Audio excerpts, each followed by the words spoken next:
16. Good morning, everyone.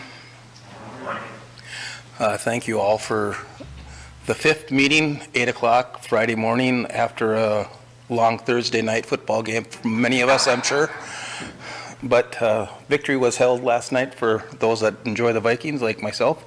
And so this morning we all have smiles, even though it's a little early, perhaps. We did forward to you the presentation in a narrative form to try to help you digest it a little bit more. However, of course, we'll also go through it today. I've been battling a little illness, and so I will turn the meeting mostly over to Tim Burkhart, who you all are familiar with, to run the meeting, and he'll go through the roll call and other logistics to start out the meeting. In the room, just remember that when you speak, make sure your microphone is on by pressing the button, and then when you're not speaking, it helps to turn it off. But that way everybody can hear you. We do have some people participating on the Zoom link. We are also live on both cities' Facebook pages and on their local Grand Forks channel, TV channels. So again, I'll turn it over to Tim if you're ready, Tim. Yeah, good morning, everyone. Thanks for being here, especially early. I don't know when 8 o'clock meetings became early, but it's early. So thank you. And well, I did say I would do the introductions, but what I don't have in front of me that I thought would be on the screen would be a list of the ad hoc members, but actually I can pull that up if we pause for a minute. Apologize. Tim, I can do that. If you could turn your volume up too, or if John in the control room can turn up the volume. But I'll do the roll call for the people that are here in the audience. I can't really see on the Zoom link, Tim, but if you could take care of those. So sure. Eric Hansen? Yep, I'm here. And if you would remind us who you're representing. Sure, Eric Hansen. I'm representing the 32nd Avenue District. Zach Bopp. Good morning, Zach Bopp, representing the Reinhardt neighborhood. Chris Arnold. Chris Arnold, representing Grand Forks Public Schools. Brian Larson. Brian Larson, East Grand Forks City Council. I'll call out Tanya Kuntz. She is unable to be here. She has a sick child. She just informed us. Craig Wald. Craig Wald, representing the Bigland neighborhood, East Grand Forks. Dave Zaverill. Good morning, Dave Zaverill here, representing the East Grand Forks Chamber of Commerce. Kyle Kwame. Grand Forks City Council, Ward 5, here. Andrew Butke. Here I live on the near south side of Grand Forks. John Zaverill. I represent Reinhardt Township. Josh Brown. Josh Brown, representing Grand Forks Chamber. And myself here in the room, and Mr. Dave Koryenko, Assistant City Engineer for the City of Grand Forks, is here in the room as well. So Tim, if you would take it from here for those on Zoom. Yes, thank you, and hopefully you can hear me better now. I don't have any additional control over my volume, but if you're able to do it in the room, hopefully we're good. So yeah, online by Zoom from TAC, I'll just call your name and ask you to introduce yourself. I see Wayne Zacher. Wayne Zacher is here in North Dakota DOT. And Nick West. Yes, thank you, everyone. Nick West, Grand Forks County Highway Department. And Steve Emery.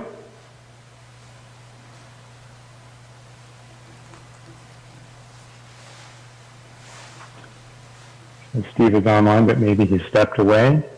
Christian Danielson.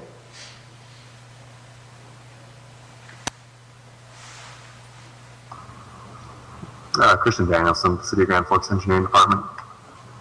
Thank you. That's all I see. Is there anybody, I don't know where you would be, but anybody else that I missed on Zoom? Hi, Tim. This is Steve Emery, consulting city engineer for the City of East Grand Forks. Sorry, I couldn't find my mute. Yeah, that happens. And then also from the consulting team with me at Alliant, we've got Mike Kanzioka, and Hannah Johnson. So with that, I will share my screen.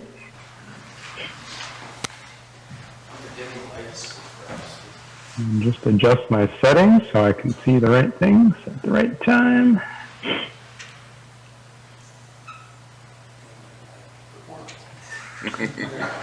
Okay. So, yes, we did send, as usual, the document you could flip through, as well as a wonderful PowerPoint with my soothing voice on it that went on for quite a while. So if you took the opportunity to listen to that, thank you. If you didn't, that's fine. I will cover the same information, and you could always go back to that. We did that because, as you'll see, or if you listen to it, there's a lot of words that go with these slides. Tried to keep things simple enough, but didn't want to lose the detail. I'll maybe go through this a little bit quicker with all of you because we do have time for discussion. I want to make sure we have time for that. However, knowing the number of people who are either watching live or will come back to this, I do want to give a nice thorough explanation that's useful for people that maybe don't have all the background of you ad hoc group and our TAC. So moving on, some of the introduction material that I usually get to on these are agenda. We'll be finished up by 9:30, and I will try to save some time for your questions. Main topic is to go over these results of the evaluation of the bridge study, the traffic impact study. Before we do that, just the usual updates here on where we are. We are here in December, and we'll have this project wrapped up in terms of our consultancy work by the end of January, which will conclude with a report. What we're talking about today is really the sort of the finale in terms of conclusions and information from all the analysis that's led up to this. As I'll talk about it in a moment, still to come is a public input process, which starts next week. That's very important to the overall study. So coming toward the end, but very important. This, again, people keeping detailed track of what it is we are producing as the consultant team or have yet to produce. You see a lot of things on the left, which is good, and some more items still in the works, mostly wrapping up this evaluation process and then documenting the overall study, and then the final meetings, which I believe are also highlighted on this slide. This is more for the purpose of managing schedule and deliverables, and for our team working with Earl to get things out to you and others. So we've got this meeting today, we've got the public open house starting next week, and then another meeting of the TAC in January, and a final meeting of this group, the ad hoc group, also in January, yet to be scheduled. So public open house. Just one slide with a little forecast here. Again, the purpose is to get review and input on our draft evaluation results. And we'll have it both in person and online. So the in-person event will be next Thursday, the 16th, 4:30 to 6:30 at East Grand Forks City Hall. Earl will be there, as well as two staff from the Alliant team. And the online events, I should say two staff, not me. Unfortunately, I was not able to make it, which is painful for me. You'll be well represented by Hannah and Mike, but I fully intended to be there. The online event, so we'll start the same day and then run for 3 weeks so people can view the information online and provide comments through a survey. In terms of raising awareness of the open house, typical that we've used and that the MPO uses otherwise is public notices, some social media ads, and then you all are definitely part of that, and I assume you're talking to people already and can help share the information that the open house is happening. So with that, I'll dive into the evaluation results. And I will be talking a lot and fast, but feel free to stop me at any time because I would rather address your questions in the moment if we can. So there are a lot of slides, or a handful, a lot of words, I guess, that come before sharing the results. I've been doing this a long time, and I find it's a little bit complicated, plus there's lots of different ways to do an evaluation, and I want to make sure you sort of understand how we did it and why, so that the results kind of make sense. So purpose, sort of two purposes, comparing the two bridge corridors that we've studied, a bridge at 32nd Avenue and a bridge at Elks Drive, and asking, do those address the problems that we identified in the beginning? Do they address the purpose and need?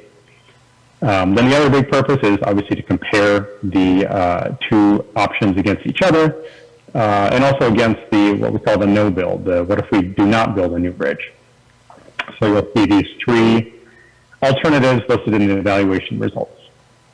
The results are projected into the future, in particular when it comes to traffic. That's sort of a standard planning tool and allows us to, not just look at today, but say, okay, the idea of investing in new infrastructure, it's a long-term solution, so we want to look out 20 years. So you can do it different ways, but that's sort of the bottom line is how is this going to work in 20 years? Is this going to address the long-term needs, transportation needs? So we evaluate using criteria, and those criteria flow from the purpose and needs. It's important to me and typical planning process to have a framework that holds together. One thing leads to another, so when we're here evaluating, we're not just making it up, but we're relating back to where we started. So trying to answer that first question, are we meeting the purpose of the project, which at a high level is addressing the transportation needs, improving traffic flow and reducing congestion? And then are we meeting those specific needs, which you see listed here? And there were 5 needs or categories of needs that we identified in that purpose and need document. Mobility and congestion, multi-modal system linkage, which is really just about providing better connections in the transportation system, crashes, community and economic factors, and environmental impacts.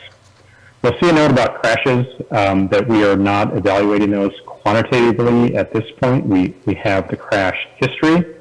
It is possible to do a look ahead for crash analysis, but we really need more detail than we have at this point. That said, we don't see a significant difference in the performance of these options with respect to safety. So I'm comfortable not having that information in terms of this study. Final bullet there is cost, a very important component, having to pay for it, and then what are we getting for our money? I do keep that separate. Cost is sort of one item, and the improvements, the benefits are other criteria, but you'll see all that come together here at the end. So I won't go through all these items, but just to recap, these are the bullets here, and the sub-bullets are the rows that you see in the long list of evaluation criteria. Again, these are the things that we identified early on, and having these listed out allows us to go point by point and ask ourselves, how do these different options perform against each item?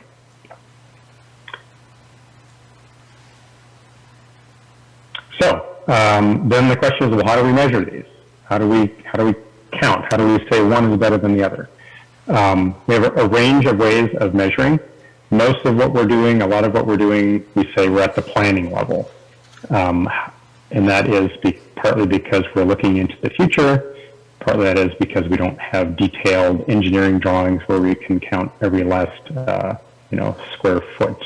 However, a lot of this information is based on traffic performance.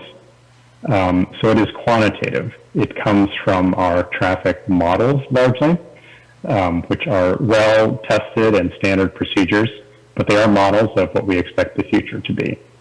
Those quantitative results are not down to the last single vehicle, but you see we have lots of quantitative results that are helpful in making distinctions between the different corridors and their performance. We also have qualitative results, things, say in the environmental impact, where we can look at a map, we can get a general sense of better or worse, and that's what we've indicated in the results. And then this is getting into the details, but you'll see this if you haven't already. Sometimes the results are comparative, as we're comparing them to each other. And sometimes they're absolute, because there is a standard, a performance standard out there that we're comparing them to. So traffic congestion, we have standards that we use, level of service, which you're familiar with. But other items, we can say, well, this one is more and this one is less. But there isn't an absolute standard that's used. Very important to avoid double counting. Often when we say, hey, what's important? And we list out a dozen things, and you go back and then try to count them, you realize you're counting the same things. So I think we have this pretty well set up so that it's not sort of overly weighted toward one item because it's been accidentally double counted. Related to that, this process that I've used, we are not scoring things and then adding up to get a total and saying, well, this one is 100 and this one is 80, so 100 is better than 80. That can be done. It requires multiple things. A couple things are everyone sort of who's involved in the decision early on agreeing in detail on how important each item is, so you can have them weighted. Not every criteria is the same. Not every need is the same weight.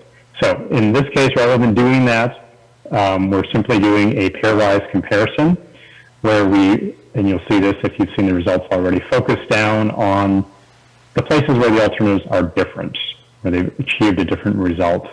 And that narrows things down fairly well, so we can see pretty well how the performance of one option compares to the other without trying to quantify it. Sometimes that quantification, it seems helpful. It can also be reductionist and get us to sort of overlooking things that are important.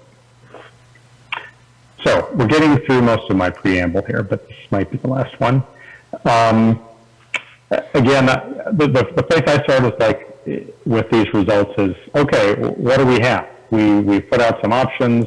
We think they're helpful. We think they're good and worth considering. Rather than focus on winners and losers, it's like, okay, what did we do? What are these options doing to solve our problem? So you'll see that theme. But then definitely, does one solve it better than the other? If no new bridge, part of this is to validate that no new bridge has some drawbacks, and then to say, if that's the case, is 32nd Avenue Bridge achieve our goals better, or does an Elks Drive Bridge achieve our goals better? The public review, I already mentioned, it's important. This meeting is very important, and your feedback today is important, as is the public open house before we conclude the evaluation portion. And I already mentioned January meeting with the Technical Advisory Committee, who will have one more chance to review the results before we finalize them. Then we'll prepare this report.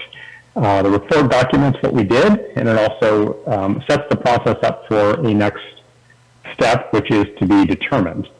A reminder in terms of next steps is that we are running a process here which is consistent with what would be required for future environmental documentation. And the critical piece of that at this planning stage is we are not going to write a report that says this is the recommended alternative, because that gets you in trouble with the environmental process, which, yes, would be a subsequent step to this planning study. If this project moves forward, you need to have an environmental evaluation that is sort of open and starting from not a predetermined outcome. That said, everyone is allowed to their opinion. Decision makers can take this report. The report isn't intended to be neutral. It's just not intended to write down on paper and say, this is the best thing and we're going forward with it. So hopefully that makes sense. We're not recommending anything, but the evaluation results, I think, are intended to speak for themselves. Let me just pause there. Any questions on that background process, kind of how we did what we did? hopefully you're not all asleep because that was a lot for 8 o'clock in the morning. Okay, so I've got a number of slides like this going through the results. There's a lot going on here, but that's sort of where we're at, is that the details are important. So I apologize for me looking sideways here the way my screens are set up today. So this slide addresses the project purpose and addresses the mobility and congestion need. What you'll see in these slides that all look like this is the first column is the evaluation criteria, what it is. The second column is the measure, so what do we do to measure that? Some notes about where the information came from. And then we've got a column for the no build, column for Elks Drive, and a column for 32nd Avenue. Then within each of those, we show what the measurement was, which might be a word or it might be a number, a qualitative, quantitative thing. Then we also have a rating. Rating is a symbol and a color. And the ratings are intended to be helpful because, as you can see, there's a bunch of information here. We have to be cautious with the ratings, though, because they do simplify things. So it's good to have both or come back and ask, okay, what was that rating again? But you'll see the key in the bottom right for the colors. Essentially, green is a more positive result, down to red is a more negative result.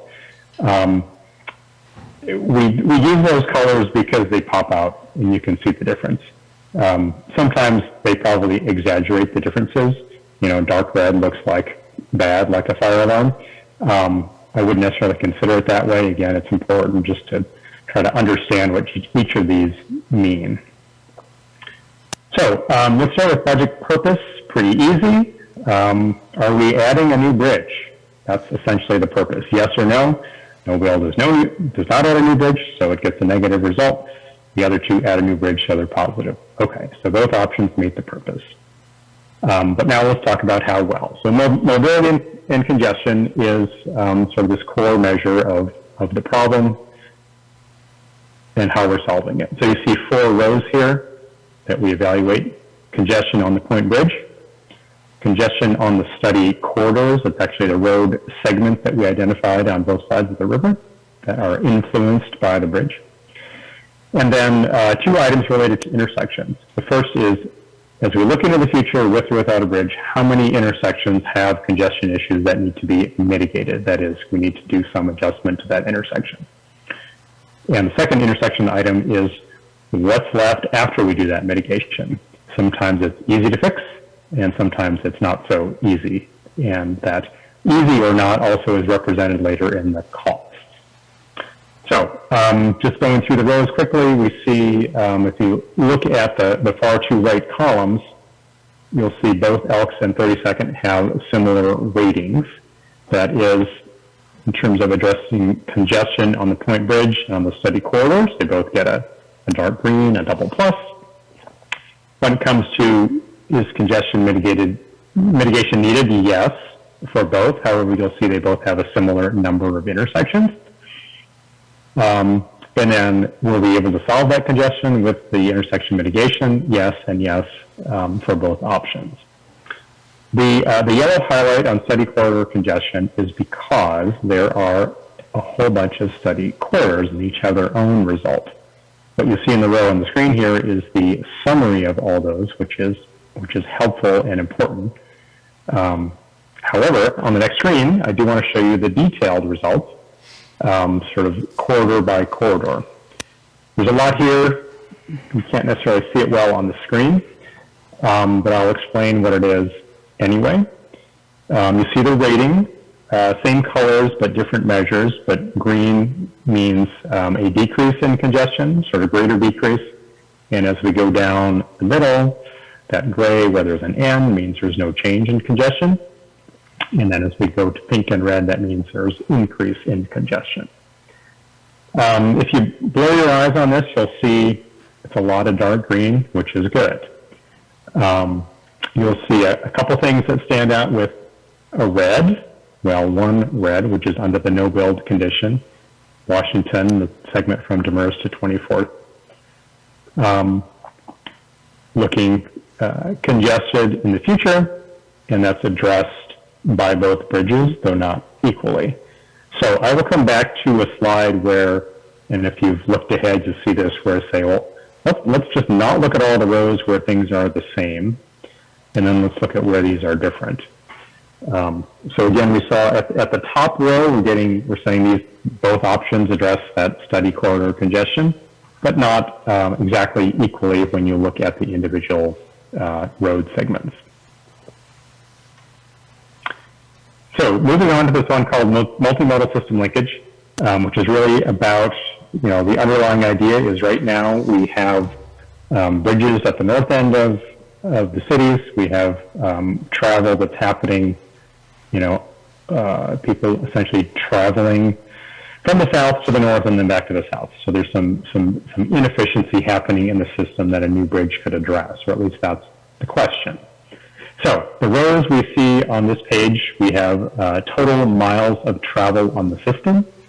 That's a measure of distance. That's the cumulative, how many vehicle miles are being traveled on the system. The second item is how much time does that take? What's the total hours that people are traveling on the transportation system? The next two are those same measures of distance and time, but rather than focusing on the entire area of the cities, we're focusing just on our study corridors, a smaller area around the bridges.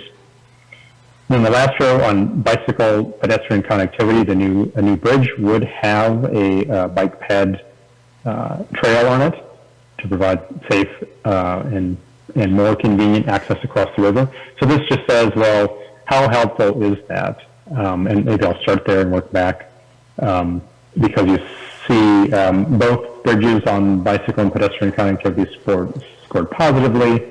We gave a little more weight to the 32nd Avenue Bridge because it's farther away from the next most bike ped bridge to the north that lands at 17th on the Grand Forks side. So that hey, Tim, I've got a quick question on length. Is this evaluation like per year? Is it per month? Is it per week?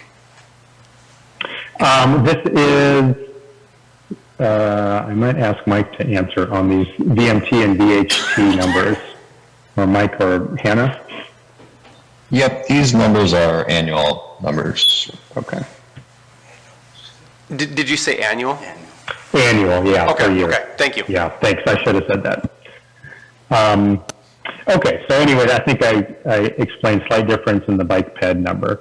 So what I do want to say otherwise, again, if you sort of step back, you say, okay, both bridge options are green, which is positive, especially compared to the no build. So they're both decreasing the miles traveled on the system and the time spent on the system. That time is a function of reduced congestion, right? The more congestion, the more time it's going to take, as well as efficiency of travel. So these numbers will come back when we talk about benefit cost at the end. And I think if you can see the numbers, I mean, it's interesting to look at these, the no build, how many miles are people traveling annually on the system, on the whole transportation system, 1 million. How many miles traveled on just the study corridors? 200,000. These are big numbers. If you look at the changes and the decreases with the two options, 14,000 less on the whole system in terms of miles traveled for Elks Drive, 24,000 less for 32nd Avenue.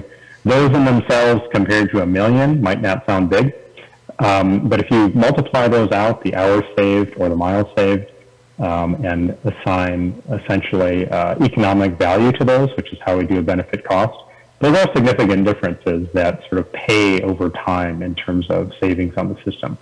So, Tim, I need to jump in and clarify. I'm sorry. The numbers that you have up, these are daily values in the benefit cost. Those are multiplied out to an annual value. So sorry for that. For that clarification. Thank you, Mike. So I'll just repeat that. The number's on the screen, and that does make more sense now that I said that. This is the total travel on the system. So just to put that into perspective, future no build, year 2045, 1 million miles being traveled per day on the sort of Grand Forks, East Grand Forks roadway system. Okay. move on, and we can always come back and clarify. So this segment of results is the community and economic factors, a little bit of a catch-all. The rows you'll see here in this, the first two, I guess, are slightly violating my rule about not having double counting, because this is the same number we just talked about, total miles of travel on the study corridors. But it's in here because we're looking at it for a different purpose, which is, the first one was about congestion. That's what we were just looking at on the previous slide. And this is about changes in traffic on individual street segments. So we have two of those. The two highlighted rows is changes in traffic on all the roadway segments that we measured, and the second is change in traffic on study corridors adjacent to schools, to kind of highlight the schools issue. So just to take those two, here you'll see on travel study on the corridors, same number we had, so we see the same result for Elks Drive, which is a positive, and for 32nd Avenue, which is that double positive. When we look at schools, we see a positive rating for Elks Drive and a neutral rating, essentially no change for 32nd Avenue. And again, these two yellow items are ones that I will unroll here so we can see the difference. Again, if you can look at these, the numbers, if we look at the total change in travel adjacent to schools, we see we get a positive for Elks Drive because there's a decrease of 3% compared to the future no build. So again, 3% sounds like a small number, which it is compared to that total, but there are, you can see real changes depending on which segment you look at. So I will roll both of those rows out in a minute. Let's do the other three items on this page first. Consistency with approved transportation plans. The 32nd Avenue Bridge has been previously identified in the regional and city plans as a preferred corridor. So we did give a positive to 32nd Avenue and a neutral to Elks Drive. Support for economic development is definitely a qualitative measure, and we give a similar rating for both bridges. If you sort of step back to the big picture, providing that increased connectivity and traffic flow and circulation, they both would have a positive effect from that standpoint. One other item that has been important is an impact to the Greenway and that resource, which is both valued locally, and then it also has protections as what we call a Section 4F resource, a sort of park resource that has been funded and is protected from impacts from something like this, like a transportation project. So we did, score a negative because there would be a new bridge crossing the Greenway. Greenway function would continue. It wouldn't be ripped up, or you could still use it similarly, but the new bridge over the Greenway is something we had to acknowledge, and that's similar for both of these options. So let me move on to a long version of the travel on study corridors in terms of what is the change in traffic. So if you look at the key here, again, green and red, and what we wanted to do, and I know it's been important all along, if we go back to the congestion slide, which I won't go back to, but that's one that looks just like this that we started out with. We saw lots of greens and just a couple of pinks and reds. That is our engineering standard for how the street is operating and whether the street is carrying the amount of traffic that it was designed for. So from that perspective, we saw good news really across the board, with a couple of exceptions, just a couple of segments of roadways, regardless of the option. They were all got a dark green. They were not congested by the engineering standards that we use. This is a little bit different in that there isn't a standard built in to these ratings, and so take them a little bit with a grain of salt in terms of, does this mean there's a problem? I would say from an engineering perspective, no. However, from a personal perspective, what's going on this or that block in my neighborhood or in a place that I care about. That's the reason for this slide. So there's a lot of detail here in terms of changes, how much would the traffic volume change? And again, these numbers, it's a little bit tricky, but what we have here is a vehicle miles traveled, which is a measure of the number of vehicles times the distance. So it's a way to provide some weight. So it's also confusing if you're looking at these numbers and trying to use them to count vehicles. That's not the right interpretation. But again, if you blur your eyes here, you'll see differences between the two. But you'll also see sort of similarities in that you'll see greens in the same places and reds in the same places largely. Again, I have another slide where we'll remove all the rows that are the same so we can focus on the ones that are different and ask that question, well, how is 32nd really compared to Elks Drive? Again, the comparison here is just between the two options. The no build you'll see is all scored as a neutral, just because that's considered the starting point. So if we take this to that smaller subset adjacent to schools, we have 8 schools, I believe 2 East Grand Forks and the others are in Grand Forks, where we had a roadway segment that we identified early on, where we have information that we can look at what is the change next to that school. It's important to notice that some of these schools we are adding together change in traffic on 2 different blocks where the school is essentially on a corner. So Phoenix, for example, the numbers you see there are 4th Avenue and Belmont combined. Similarly with Kelly and Schroeder, we've got Cherry and 32nd Avenue combined. So again, you'll see some differences here, and we'll again kind of squeeze those down so you can focus on where they are different. If you look again at the top row where we sort of sum these all up, you'll see a slight difference. They're quite similar, but we did give the positive rating to the Elks Drive option. So the other thing I'll say is, as I have what I think is a better way to look at this that will be in the public open house materials, which should make it into my slideshow. And so I'll just leave that as a teaser for you for the public open house. So we can come back and answer questions on this too, but I'll just keep going through a couple more to get to the end.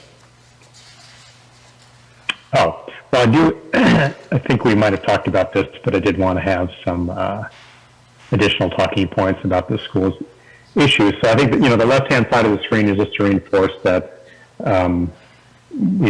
regardless of the bridge study, but as part of it, obviously, since I've started talking with you all, that safety around schools has been an issue and concerns about if we do build a bridge, what does that do? Does that bring more traffic by one location versus the other? We do know that Safe Kids Grand Forks has been doing surveys. They did another survey this fall of parents and I believe school teachers as well in terms of how kids get to school and concerns. So around a number of these schools, it's not a new concern, but it's a continued concern about safe access for kids, crossing the street, as well as congestion related to pickup and drop-offs at school. So might be obvious, but part of the point is this future bridge is it's a plan right now, may or may not happen, and certainly won't happen anytime soon. So those issues around schools are things that should sort of stay on the agenda for being addressed, with or without a bridge. The other points, I mentioned the number of schools, and again, if you look at those results, overall for the idea of a new bridge is really, there's a theme of looking at balance here. The idea that the transportation system today is a little bit out of balance, as again, because of where the bridges are and where the growth and development are. Bridges to the north and continued growth and development to the south. So the new bridge does improve that balance on the system. Either new bridge would do that. We did see some differences, obviously, if we look at a block-by-block approach. Regardless, if a new bridge goes forward, there would be improvements at intersections, which we haven't designed at this study. You know, we have some assumptions, but we haven't done detailed designs. So traffic calming and safety features would be part of that, you know, anywhere they're needed, and certainly around schools where we know there's concern.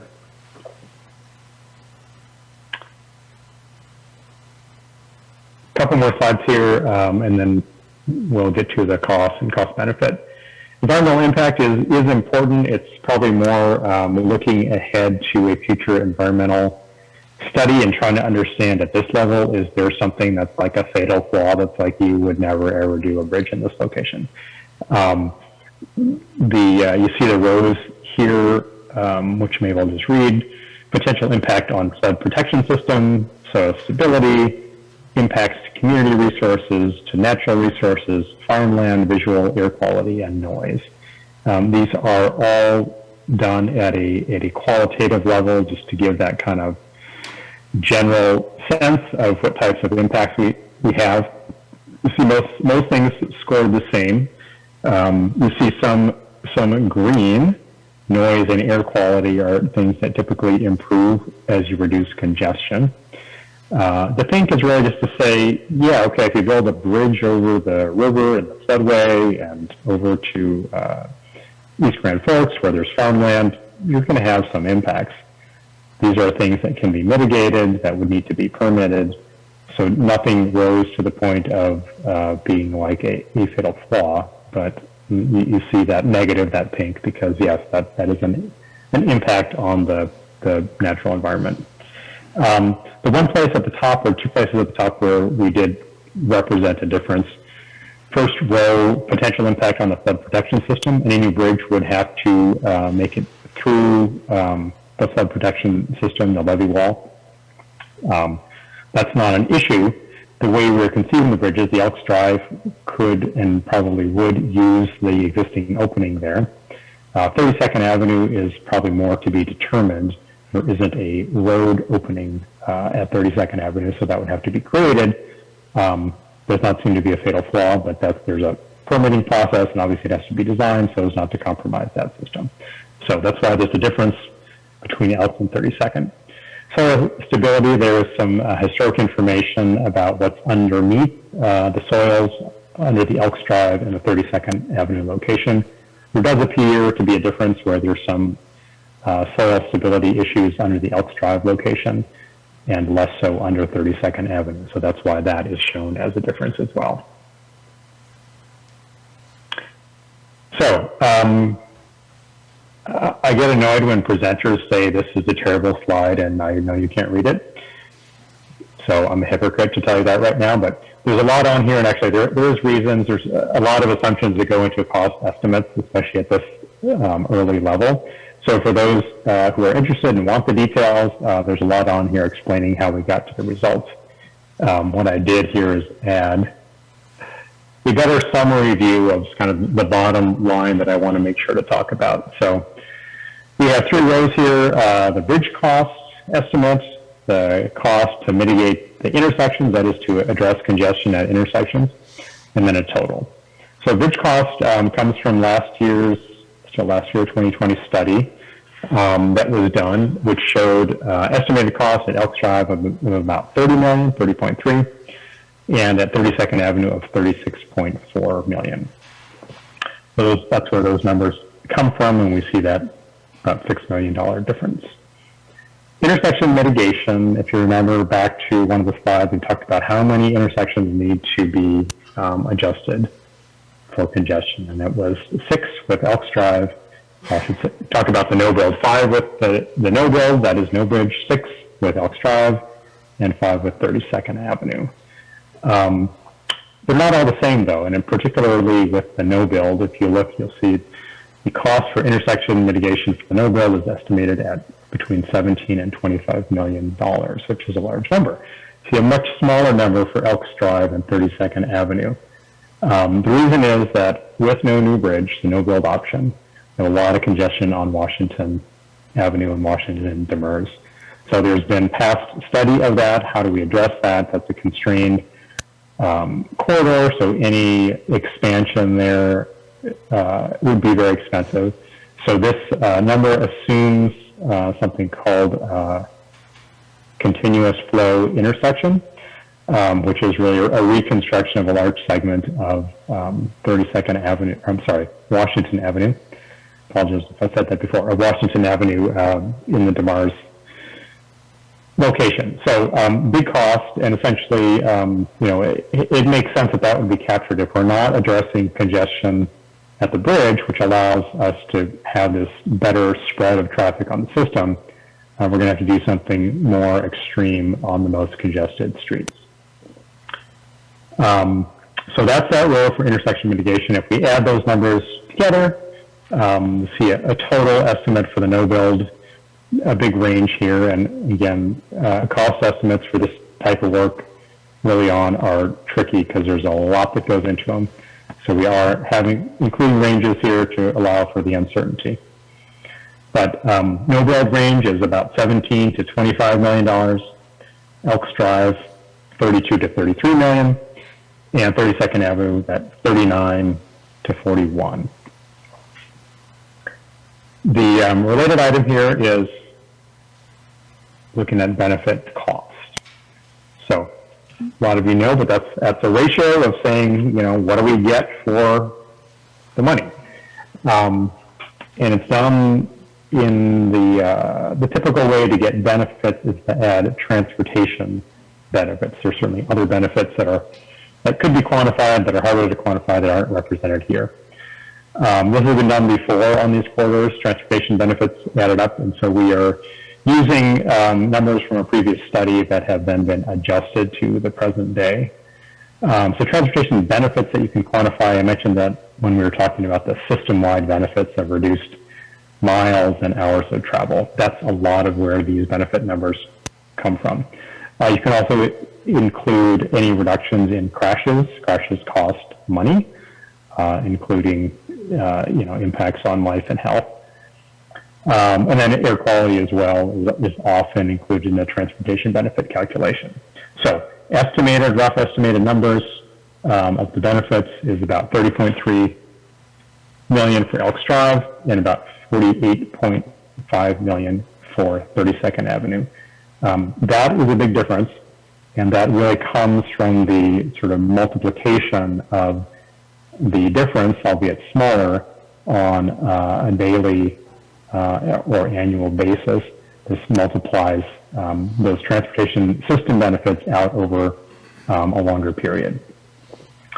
So that's the benefit line. Then we see the cost is that middle line, which is the numbers from the previous slide, and then an estimated cost benefit.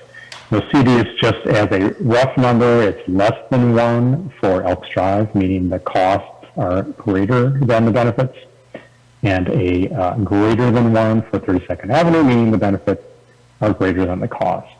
Those are intentionally not reported as a more precise number given the uncertainty in everything that came before, but the greater than 1, less than 1 is pretty solid if you look at the difference between those ranges of benefits and costs for each, and is significant in that often, greater than 1 is the threshold to say, well, benefits outweigh the cost, this makes sense to do, versus the benefits don't outweigh the cost, it doesn't make sense to do. So I believe, if you're still with me, go through a couple more slides here trying to just narrow down and pull out places that are the same and kind of focus us in a little bit on how the options are different. Obviously that benefit cost number is important and does show us a significant difference between 32nd and Elks, but I want to go back to some of the other items. So, pull it on the slide here, consider, can the two options, Elks and 32nd, address the needs, yes or no? Well, if you look at that no build column where there's pink, did we improve that with the two options? Yes. So I think it's a yes. Either of these options can address the need. Then compare the two corridors, which I believe I've done on the next slide. Well, let's just stick here, but essentially, you know, let's not look at that no build column anymore. Let's say, okay, we're better than no build. Then what do we have? So this next slide does that, takes away the no build, and also the overall categories where there are differences. So we see only 3 categories here because the others were the same, and then I pulled out the rows that had the same rating. So if we just take these one at a time, the multimodal system linkage, again, we see those are both positive in terms of improving the system and the balance. Not surprising, adding a new bridge does that either way, but we show a 32nd Avenue with improved performance on those measures over Elks Drive pretty clearly. The community and economic factors, a little bit more mixed. The total travel on study corridors we talked about. Again, that does repeat the item above. The change adjacent to schools, we do see a slightly higher rating, as we talked about for Elks. Consistency with approved transportation plans, we see that difference at 32nd is consistent and Elks is not. And on the environmental impact side, we see sort of a horse apiece, as we talked about with the flood protection system and the soil stability. Again, none of these rows are necessarily equal to each other, but if we want to sort of keep a rough track and count, this is one way to do that. A couple more slides and I'll stop talking for questions. So again, this is the long version of traffic change adjacent to schools, study congestion, and traffic change generally on all the roadway segments. So first, sort of look at all the rows. It might blur your eyes. Exercise only goes so far, so the point of the next one is to pull out all those rows that are the same, and then look at where they're different to try to get a sense of performance, relative performance. So we see some differences, and we see a lot of differences sort of in the bottom 2/3, which is this measure of traffic change. Again, there's not an engineering standard being applied there. We see from a congestion standpoint that congestion is addressed. But in the interest of transparency and what are we talking about sort of on the system, I wanted to be able to share these changes with you. So you see, I think it's safe to say more of the darker color of the red on Elks versus 32nd. But you can obviously look to any given row and see some places where Elks is performing better and others where 32nd is. So, last slide. Key takeaways from my perspective, I'd be open to yours as well, but probably said it enough times, both options address the needs, check. Both options provide a more equitable distribution of traffic on the system, this idea of balance. Some of the congestion experienced on the major routes, in particular on the Grand Forks side, there's a lot, and when you step back, you see why. In that there's, it's not, it's common for cities 2 sides of a river with bridges. It's just what happens. And so the idea that a bridge helps spread that traffic out, there's a lot of logic there. Next, 32nd Avenue has greater cumulative benefit for the hours and miles traveled and a positive benefit cost ratio. Those things kind of roll up together, and probably the weightiest in terms of transportation benefit, especially transportation benefit over time. School safety would be designed in with either option. That's the point about the intersections. What do we do at intersections near schools where we're going to see more traffic? None of the traffic, again, that we see on any of the segments is a no-go from an engineering standpoint. However, as we anticipate changes with a new bridge, those design details really matter. And so that's an assumption going forward that any of those intersections would be taken care of with appropriate designs, and in particular traffic calming and safety. And again, the study is not formally recommending an option. However, it was certainly intended to shed light on the two options so that the project can move forward when it's time to do so. I said I was going to stop talking, but I'm going to go through these last two and then stop talking. This is envisioning a new bridge. If you've looked ahead, you'll see we do have a an illustration here, a simulation. Before I do that, the point on the left here is we have lots of cool tools we can use to simulate what something will look like in the future. We, however, do not have all the design details at this point, including, exactly where would a bridge take off and where would it land. So we're not showing that today because we just don't know that, and that takes some more detailed analysis and decision making. But we do know a lot of assumptions about this new bridge, which we've talked about all along. And just to repeat those, bridge would be 2 travel lanes, 1 in each direction. It would be signs for trucks to not be allowed. There would be a bike and pedestrian, separated bike and pedestrian facility on the bridge.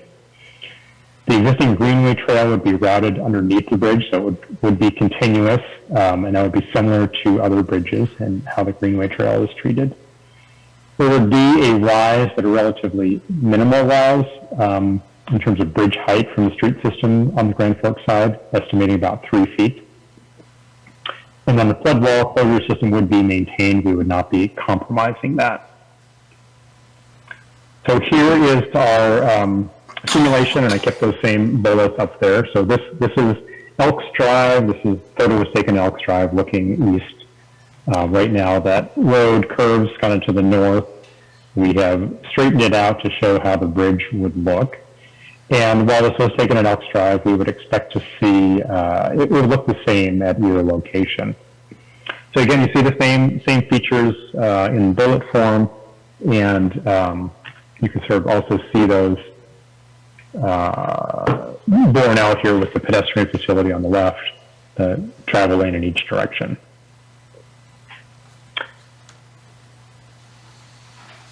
So here's the point. We have a good amount of time, which I'm happy for, assuming we go to 9:30 to have some discussion, questions. Again, I encourage your feedback today, and then appreciate anything you can do to help encourage people to attend the open house, and then we'll also look forward to seeing you in January. So with that, I will be glad just to open it up for questions and comments. Feel free just to speak up.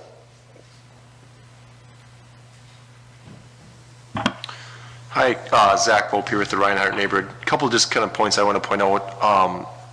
Some of those negative impacts around the schools and stuff like that you're showing on there, I just want to kind of make sure I'm understanding correctly and point out maybe that it's a negative rating just because you're adding more traffic, but it's also alleviating some of the other issues by other schools, and with the future improvements that are tied in. I think that was kind of the point you're trying to make, that just because it's a negative rating doesn't mean it's a safety concern or one of those things. Some of those issues will be resolved over time through different projects. Is that kind of correct on that to start with?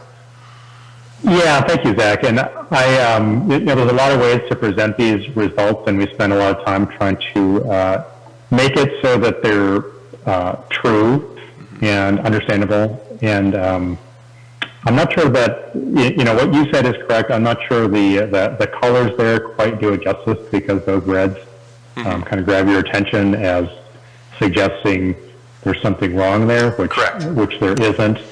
And again, you'll see, and I may bring it up here and share it, if we use a comparison instead to the engineering standard, the congestion standard, we'll see that everything is green. We don't have congestion at those locations. We just need to make sure that they're designed accordingly to handle an increased traffic flow.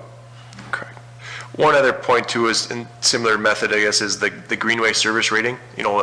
Yes, where there's a downgrade to a point, but also accessibility to the Greenway by having these other bridge locations and possibly off-street parking nearby to some of these locations might provide better access to different locations along this Greenway to better utilize some of the southern portions of it. For, a lot of the access points and parking lots are more towards the north end, bridges, so people tend to migrate north on that Greenway, but if there's better access along that south side, it might be actual improvement to the Greenway system for everyday use. Mm-hmm. Well, that's a great point, because when you do compare it to the Greenway at the Point Bridge, which is very much a gathering place and all that really nice access and people's ability to get there, that's certainly much different now to the south. So that might be a place where the rating there really is a positive, or at least a neutral, if we say, well, yeah, there's a bridge overhead now, which might not be our first choice, but we've also provided better access. That's a good point. Thank you. Yeah, thanks, Zach. Maybe I will just jump in right now and go around and call on people to make sure everyone has a chance here. In no particular order, Chris Arnold, questions, comments? No comment. Okay, thanks, Chris. Brian Nelson? I don't have a whole lot to add other than what was on the key takeaway slide. Pleased to see that both options address the needs for our overall transportation system, and the 32nd Avenue option has a very strong positive benefit to cost ratio, which is encouraging, and that's what I was hoping to see from the data. So thank you for compiling everything in such an easy to comprehend way. Well, you're welcome, and I hope others feel the same way, because it's hard to do. But thank you, Brian. Craig Wald?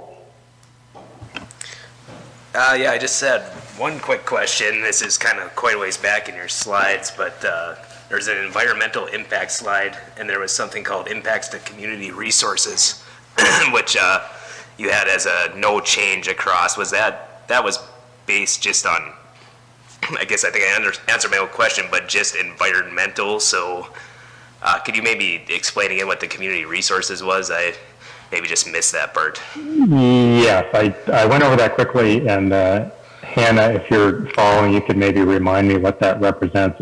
It is a little bit of a catch-all, and it doesn't include things that are pulled out elsewhere, such as schools. I know when we set that up, it was things such as sort of adverse impacts on sort of environmental justice or low-income areas. I apologize for blanking out. We can look that up here and get back to you. So again, it was a high level. I think, the starting idea is it having, does one option or the other, sort of wipe out some facility, a park or a school. Again, we separated out schools, or have a particular adverse impact on a sensitive population. So that's what that was about. Okay, thank you. Hi. And then, oh, sorry. Hi, this is Hannah from Alliant here. You can see we have a footnote on that one, which will show up on the big table. I just pulled it up here, and we have written that community resources include environmental justice, historical and cultural resources, parks, open space, and recreational areas. Right. Yeah, thanks, Hannah. Again, pulling out the school item, which we did separately, and the Greenway item, which we did separately. Thank you. And then just one other thing I had, just you talked about how there would have to be improvements near the schools with either alternate, but also just to note that I think even with the no build, there would still probably have to be improvements as well. Just something else. Just yeah. Yes, absolutely. Let me just go back to, sorry about jumping around here. This is one way to see that, though it's not too descriptive, but number of intersections requiring mitigation. So it's 5 with the no build, 6 with Elks Drive, and 5 with 32nd Avenue. So yeah, as we have increased traffic, it's really about baseline growth regardless of a bridge. Traffic will continue to grow. It's just what happens. Sign of a positive economy, even though it causes other issues and we have to add new infrastructure. So that background traffic growth is really happening regardless of the bridge. The bridge just allows the traffic to be redistributed on the system. And depending where we get here, some of the graphics we're going to use for the public open house, I may flip through those quickly just so you can see. We have some illustrations that, frankly, just too many slides for one presentation, but I will share those if we have time here because they might be helpful. Yes, Tim, this is Earl, and I think our message is that there are issues around the schools that exist today, and we're encouraging those be addressed regardless of the bridge issue. What is addressed and put in place prior to a bridge will benefit and still be usable, still be effective if a bridge traffic is involved on those corridors. So that's the basic message, is that yes, a bridge will change traffic, but more importantly, there are issues that need to be addressed regardless, and they should be addressed sooner than later, not really tied to a bridge issue. Tim, Zach here again, quick. Yeah. I think this slide kind of points out that issue. The intersections are there, but also it just changes the level rating, the service rating. If you don't do either of the bridge options, it's at a E or a C rating for the corridor or the point bridge congestion, versus if you add a bridge, it goes to an A or a B rating for the overall system. I think that's the goal that we're all trying to show here, is that a bridge at either location would help that. That's what we're trying to find. Yeah, I'm sorry, who was that speaking? Zach Bope. Yes, okay, thank you, Zach. Yeah, that's well said too. I could get some good help giving this presentation, I realize. Let me continue, Dave Beverly. Most of the comments that I have been hearing from the public revolve around schools, so it's great that we're addressing those, and I think that would be important for us to take back to the community, that these things will be solved without the bridge. So from a business perspective, the one thing that I noticed was the vehicles and the miles of travel in the day, and how any of these bridges will help reduce the amount of travel that people will be doing throughout their workday. So yeah, I think a no bridge build is not an option, and looking forward to getting a corridor set soon. Appreciate that. Thank you, Dave. Kyle. Thank you. Yeah, it's Kyle Kavami. So a few comments. I think back to that evaluation results slide that we were just talking about. I believe that's page 21. We have the potential impact on flood protection systems. I understand that you've got to keep kind of the no build as a no change, but I guess fundamentally I kind of think that not impacting the flood wall or flood protection system is kind of like a positive. So we show no change for Elks, but it's kind of hard. I guess from my perspective, I see that as a positive. So that's just a comment really. That I kind of wanted to carry forward, because that's such a big, I feel like that's such a big issue with our community, that to not affect it is kind of a big deal. So that's comment number one. Then on to evaluating the impact on schools. In my mind, I kind of want to add more weight to elementary schools versus middle schools. I don't know if there's any value to that, but in my opinion, a 7-year-old, walking across the street versus an 11-year-old is different, or 12-year-old, or whatever it is. So, when you look at the impact, it's a little bit more beneficial for an Elks Drive option versus a 32nd. But then if you were to just eliminate the 2 middle schools, then the disparity would actually grow. So just wanted to put that out in everybody's mind. I think reducing travel around schools is important, but I think that elementary schools is more important, only just because of the safety factor. So just something to think about. I know a lot of things that we do, we weight our decisions, professionally, and I just think, if it was a 0.85% factor on a middle school versus 100% on an elementary school or something like that, I think that when you evaluate the two options, you would see that it would maybe change it even a little bit more. So something just to consider there. And then more on, maybe this is kind of more of my opinion, but so looking at the miles traveled, Elks has a reduction in miles traveled, which I think is important. The Elks option has a lower cost, which I think is important. It reduces the traffic, like I said before, in the elementary schools.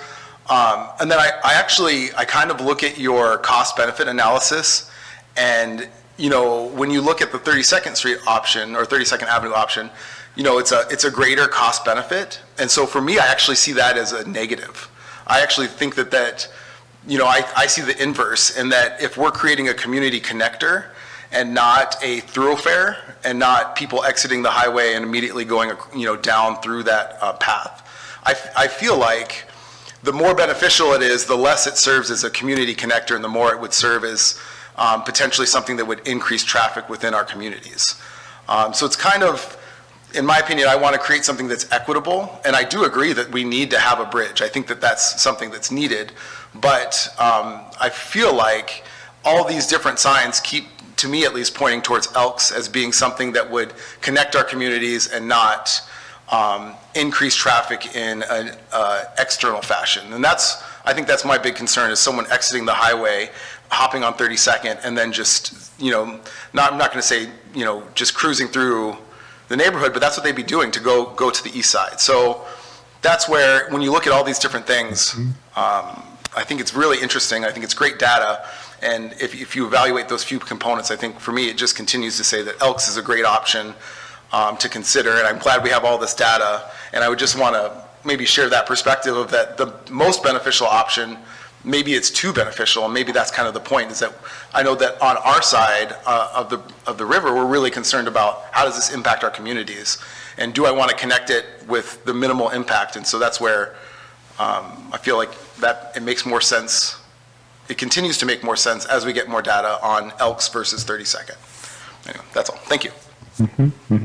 There would be a couple of things that I would just add to your comments. Flood protection, the perspective I think you provided was a Grand Forks perspective. We have to also factor in that on the Minnesota side, there would be impacts, there would be openings that don't exist now. So that's why the scoring was a cumulative of both sides. And so, yeah, I understand where your perspective is coming from. That makes a lot of sense, yeah, I appreciate that. And then on the traffic, the thing to remind ourselves about the difference between Elks and 32nd, our travel demand model estimates about 1,000 vehicles more on 32nd.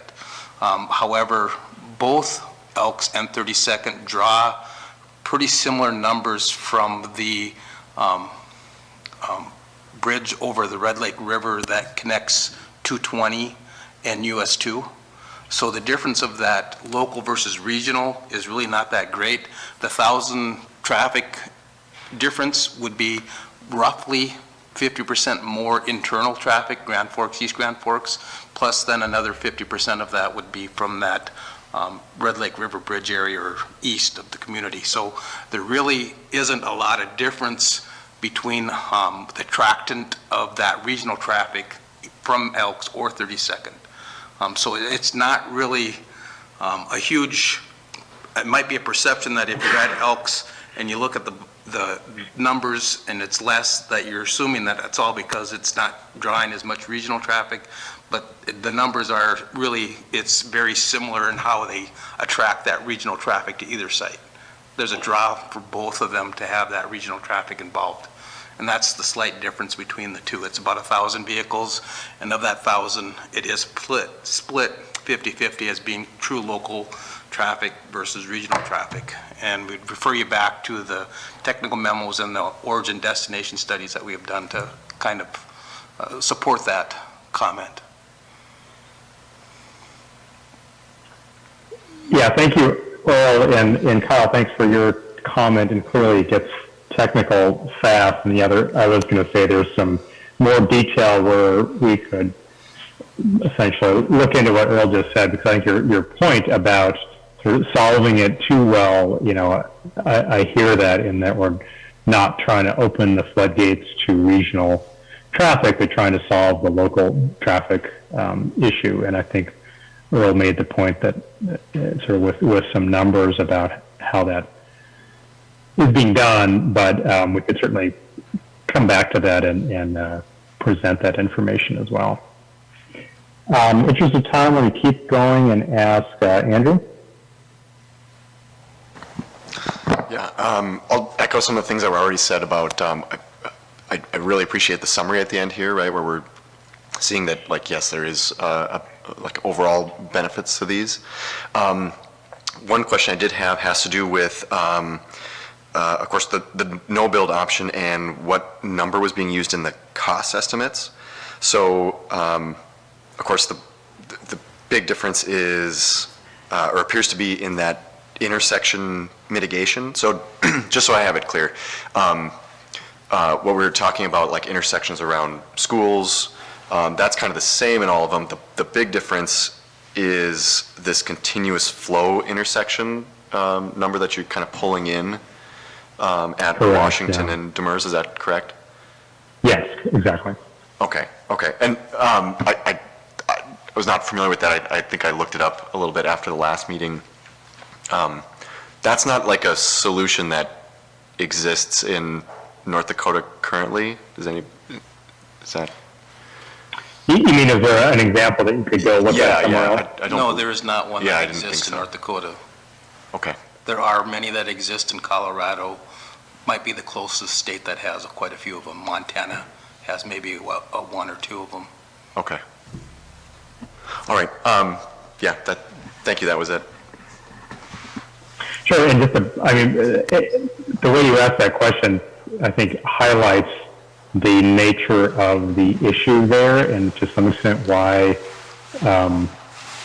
we need to go to extremes to solve it, extremes being a new bridge or being some kind of like major project on that corridor, in that it carries so much traffic today and is projected to increase in the future that it's just not easy to solve. Obviously, you could not do anything and live with that congestion. But the point of this is to try to, there's a lot of negatives that would come with that as well, so. So, sorry, I did think of one other thing now to kind of piggyback on that. So these costs for the two bridge options, right, then they get rolled into that cost-benefit ratio in a subsequent slide. I know you didn't do that with the no-build option for obvious reasons, but like if we're talking about a ratio above or below 1, like in my mind, spending a whole bunch of money on a continuous flow intersection seems like that would be like a very weak cost-benefit ratio, right? We're just pushing more and more auto traffic, right, through like this one intersection, trying to do whatever we can with these, trying out a brand new design to, or not totally brand new, but new and unfamiliar to this region. And it's not clear to me that there'd be a whole lot of benefit to that.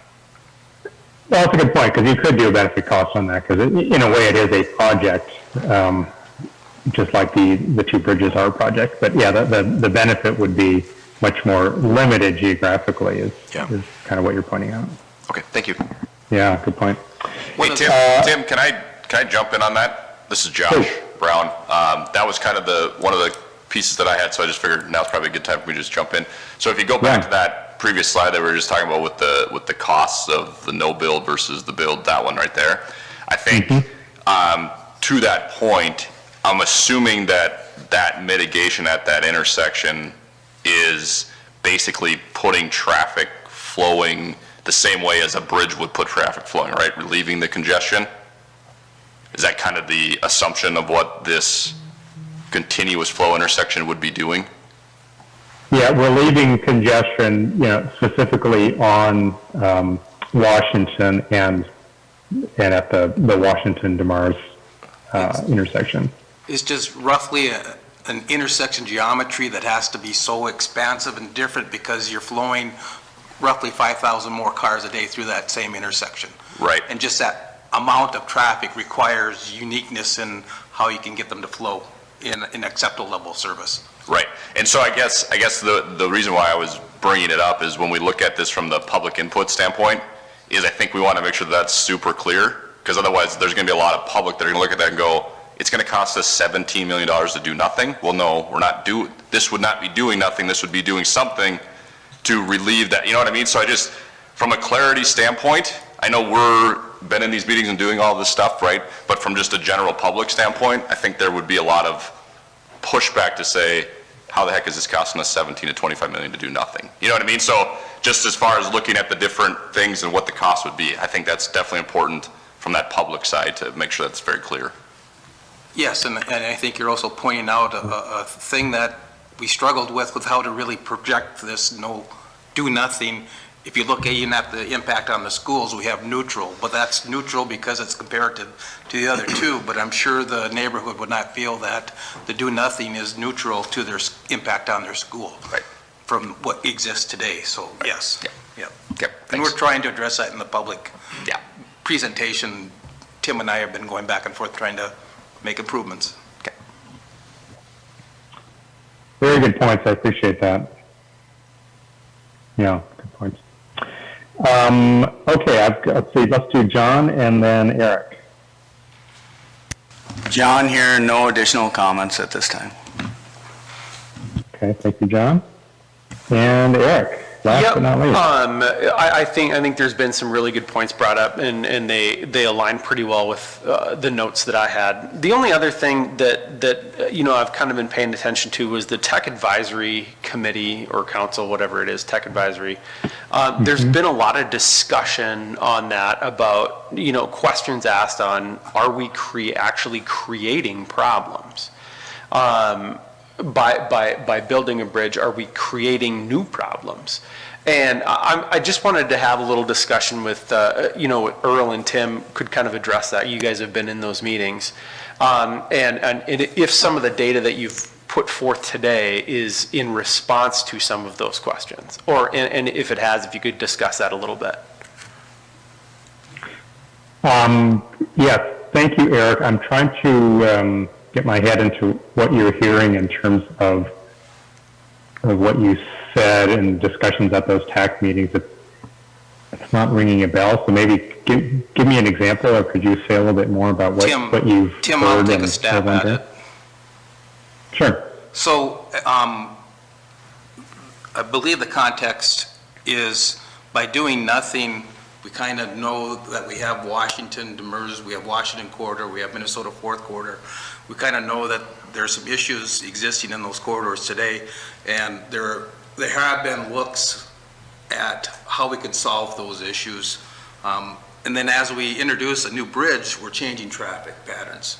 And then as we introduce a new bridge, because it changes traffic patterns, we're causing some of these mitigations at other intersections to be looked at. And so I believe in the context is that because you see that in the mitigations, we have identified those intersections that will be the key intersections that are impacted by the change in traffic, but we also look back to make sure that we're not creating any different or new intersection problems on those known areas.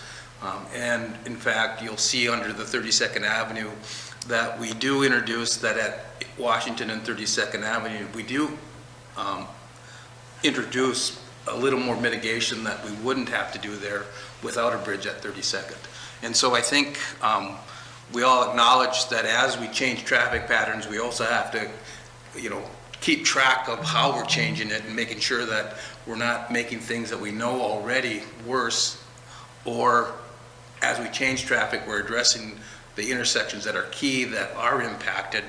And I think through this study, we have chased that tail, if you will, through all the key intersections and identified several mitigation options.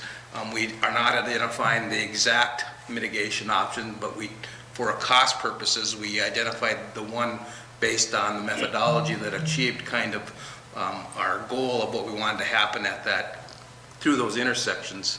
And so I think we have gone through a pretty good method that did keep track of all those pluses and minuses of all the key intersections involved in the community on both sides of the river. I hope that Yeah, Earl, yeah, I think that's what I was looking for there. That's all I've got. Okay, thank you, Eric, and thank you, Earl, who is losing his voice, for giving a long answer. I appreciate that. With that, I think we're wrapped up, and it's 9:29 on my clock. Is there any last-minute burning question or comment for today? I just would like to point out that what we've done here is initially we started out with a process that looked a little bit more into the environmental issues. If I were to contrast this versus the hydraulic study, the hydraulic study did identify that there were some fatal flaws in some of the sites, and they were eliminated. Through this study, we tried to identify whether there were showstoppers at either of these two sites. And as you see in the results, we really haven't been able to identify those. And however, that doesn't mean in a future project development process where the NEPA is delved in much deeper than what we are able to do here, that there won't be showstoppers at either of these sites. But that was one of the original intents of this exercise, was to see if there were some showstoppers at this level. And for both of these sites, you see the results versus what was going on with the hydraulic study. Yeah, good clarification, Earl. It's never over till it's over with the environmental process, but hopefully we're providing some good foundation for moving forward on that environmental impact piece of things. So I'll go ahead and conclude here, and thank you for the time today and in the past meetings, and hope you'll be able to connect as part of the public open house as well. And then look forward to seeing you one more time in January. Tim, I guess we do have some participants on the Zoom, and we should allow them an opportunity if they have anything they wish to add that hasn't already been said. For sure, yeah, I can go through that list and start with Wayne. Wayne Bracker, any questions or comments before we close? Oh, I think I'm good. Thanks, Tim. No. Appreciate that. Nick West? I have nothing, no questions. Thank you. That's good. And let's see, Steve Emery. I have nothing at this time. Very nice summary. Thank you, Steve. Christian Danielson? Just a quick question on the cost-benefit ratio. What time period is your benefit calculation run over, or how many years does that apply to? Earl, I wonder if you know that, so I don't answer that incorrectly. I believe it's a 20-year period. I would refer you to the Appendix C of the 2045 MTP, where it's documented. I was gonna say 20 as well. That was all I got. Thanks. Okay. And then I know Dave Franco is in the room there, not mic'd, but I guess Dave, if you had anything? No additional comments, thank you. Okay, thank you. Okay, anybody else I missed on Zoom? All right. Good for closure. So thank you again, and Earl, I don't know if you have anything else or if we are wrapped up. Help us spread the word of next Thursday event, and it is in person over at East Grand Forks City Hall. However, and in addition to that, for 3 weeks we will have an online virtual opportunity playing 24/7 for that 3-week period. So there's plenty of opportunity to still get us some feedback and input. And if there are some special type of one-on-ones or other things, reach out to us and we'll try to accommodate that.